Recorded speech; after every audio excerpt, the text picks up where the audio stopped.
VR knowledge AtoZ சேனலுக்கு உங்களை வரவேற்கிறேன். நாம் இந்த வீடியோவில் நீங்கள் எழுதும் பிளாக்கர் போஸ்ட்டை ஒரு பர்ஃபெக்டான பிளாக்கர் போஸ்ட்டாக எழுதுவது எப்படி என்பதை பற்றி தான் இந்த வீடியோவில் பார்க்க இருக்கிறோம்.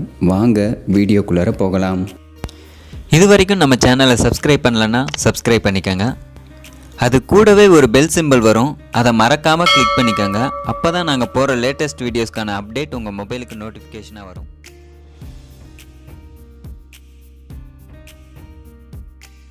முதலில் நீங்கள் என்ன போஸ்ட் எழுதுகிறீர்களோ அந்த போஸ்ட்டுக்கான பர்ஃபெக்ட் டைட்டில் கொடுக்க வேண்டும். அதாவது போஸ்ட்டுக்கான மெயின் கீவேர்டை முதலில் கொடுக்க வேண்டும். எக்ஸாம்பிளுக்கு ரயில்வே ஜாப்புக்கான போஸ்ட் போடுகிறீர்கள் என்றால் RRB என்பது முதலில் மெயின் கீவேர்டாக கொடுத்து அதன் பிறகு எந்த போஸ்ட்டுக்கு கால்ஃபர் பண்ணியிருக்கிறார்கள் அந்த போஸ்ட் நேமை கொடுத்து ஷார்ட் டைட்டிலாக கொடுத்துக்கங்க. இந்த இடத்துல நீங்கள் கொடுக்கும் டைட்டில் தான் H1 டேக், அதாவது மேஜர் ஹெட்டிங். அடுத்து இந்த இடத்துல நீங்கள் கொடுக்கும் ஹெட்டிங் H2 டேக், அதாவது எக்ஸாம்பிளுக்கு இதில் பார்த்தீங்கன்னா மேஜர் ஹெட்டிங்காக இந்த சாஃப்ட்வேர் அண்ட் இட்ஸ் டைப்ஸ் அப்படின்னு கொடுத்துருக்காங்க. அடுத்து இந்த இடத்துல வாட் இஸ் சாஃப்ட்வேர்னு கொடுத்துருக்காங்க. இந்த ஹெட்டிங் தான் H2 டேக். அடுத்து இந்த ஹெட்டிங் ரிலேட்டடாக நீங்கள் ஒரு பேராகிராஃப் எழுதிட்ட பிறகு அடுத்து ஒரு ஹெட்டிங் கொடுக்குறீங்கன்னா அதையும் நீங்கள் H2 டேக்காக கொடுத்துக்கலாம். இந்த மாதிரி நீங்கள் எத்தனை H2 ஹெட்டிங் வேண்டுமானாலும் கொடுத்துக்கலாம். எக்ஸாம்பிளுக்கு டைப்ஸ் ஆஃப் சாஃப்ட்வேர்னு ஒரு ஹெட்டிங் கொடுத்துருக்காங்கன்னா அது H2 ஹெட்டிங்காகவும் அதனுடைய டைப்ஸ்களான சிஸ்டம் சாஃப்ட்வேர், அப்ளிகேஷன் சாஃப்ட்வேர் என்பதை H3 ஹெட்டிங்காக, அதாவது சப் ஹெட்டிங்காக கொடுத்துக்கலாம். இந்த H3 டேகுக்கு ரிலேட்டடாக நீங்கள் ஒரு ஹெட்டிங் கொடுத்து பேராகிராஃப் எழுத போகிறீங்கன்னா அதை H4 டேக், அதாவது மைனர் ஹெட்டிங்காக கொடுத்துக்கலாம். அடுத்து நீங்கள் கண்டென்ட் எழுதும்போது இது போன்று tables, bullet points, images, videos போன்ற அனைத்தையும் பயன்படுத்தி ஆர்டிக்கல் எழுதுங்கள்.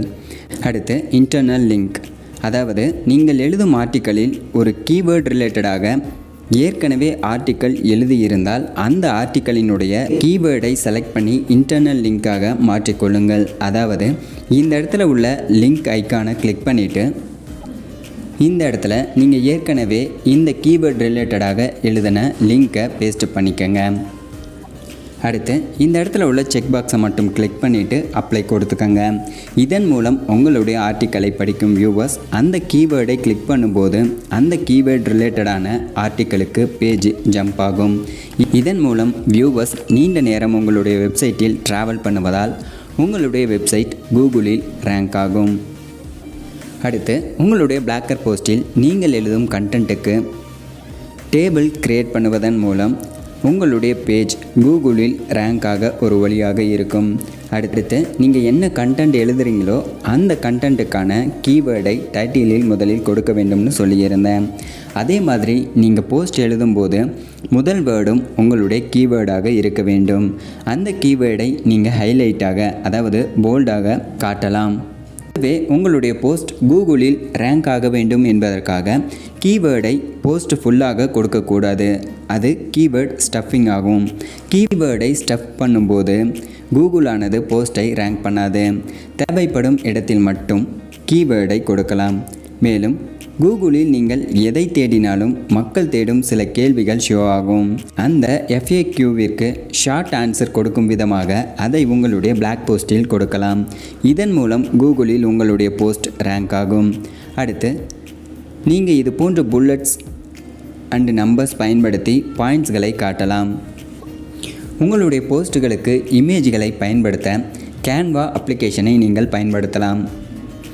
கேன்வா மூலமாக இமேஜ் கிரியேட் பண்ணுவது எப்படி என்பதை பற்றி ஏற்கனவே வீடியோ அப்லோட் பண்ணியிருக்கேன். அந்த வீடியோக்கான லிங்க் கீழே டிஸ்கிரிப்ஷனில் கொடுத்துருக்கேன், அதை கிளிக் பண்ணி பாருங்கள்.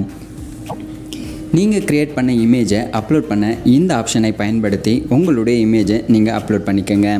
அப்லோட் பண்ணிட்ட பிறகு இந்த இமேஜை கிளிக் பண்ணிவிட்டு இதில் ஆல்ட் டெக்ஸ்ட்டாக போஸ்ட்டுக்கான கீவேர்டை இந்த இடத்துலையும் டைட்டில் டெக்ஸ்ட் என்னும் இடத்தில் உங்களுடைய டைட்டிலை காப்பி பண்ணி பேஸ்ட் பண்ணிக்கோங்க.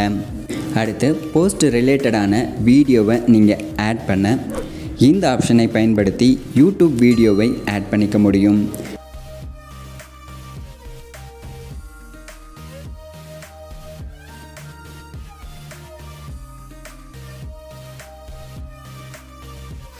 இந்த வீடியோ உங்களுக்கு பிடித்திருந்தால் லைக் பண்ணுங்கள், ஷேர் பண்ணுங்கள், கமெண்ட் பண்ணுங்கள், மறக்காமல் சப்ஸ்கிரைப் பண்ணுங்கள்.